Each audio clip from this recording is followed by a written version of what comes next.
ស្ត្រីសៀមម្នាក់ត្រូវបានចាប់ខ្លួនក្នុងរឿងអាស្រូវជំរិតព្រះសង្ឃចំនួន100អង្គអាចនិយាយបានថាស្ត្រីនេះបានទទួលទានព្រះសង្ឃចំនួន100អង្គក្នុងរយៈពេលចុងក្រោយនេះនាងឈ្មោះវីឡាវ៉ាន់អេមសាវ៉ាតជាស្ត្រីសៀមអាយុ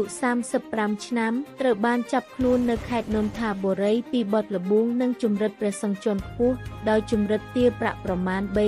385លានបាតចំនួន102អង្គក្នុងរយៈពេល3ឆ្នាំប៉ូលីសថៃបានរកឃើញរូបថតនិងវីដេអូស្រាតនិងវីដេអូស៊ុញរបស់ព្រះសង្ឃជាង 80000 វីដេអូនៅក្នុងគេហដ្ឋានរបស់នាងដែលត្រូវបានប្រើដើម្បីរៀបចំព្រះសង្ឃឲ្យផ្ទេរប្រាក់ពីវត្តរឿងអាស្រូវនេះដែលនាំឲ្យព្រះចៅអធិការ9អង្គត្រូវបានផ្សិតនៅពេលដែលព្រះតេជព្រះគុណវ៉ាជីរាផាមុកជាព្រះចៅអធិការមកពីវត្តត្រីខុតសាទេព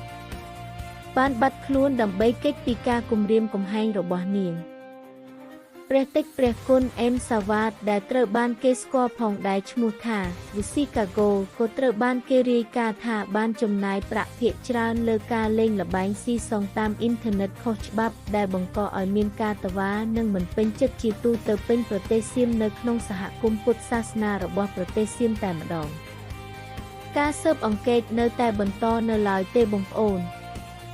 ដោយប៉ូលីសវិភាគភស្តុតាង Digital ដែលអាចជាប់ពាក់ព័ន្ធនឹងព្រះសង្ឃជាច្រើនថែមទៀតប្រទេសថៃជាកន្លែងដែលប្រជាជនជាង90ជាអ្នកកាន់ព្រះពុទ្ធសាសនាបានឃើញរឿងអាស្រូវដែលពាក់ព័ន្ធនឹងព្រះសង្ឃប៉ុន្តែការចូលរួមរបស់ព្រះសង្ឃជាន់ខ្ពស់ធ្វើឲ្យករណីនេះរឹតតែគួរឲ្យភ្ញាក់ផ្អើលខ្លាំងផងដែរ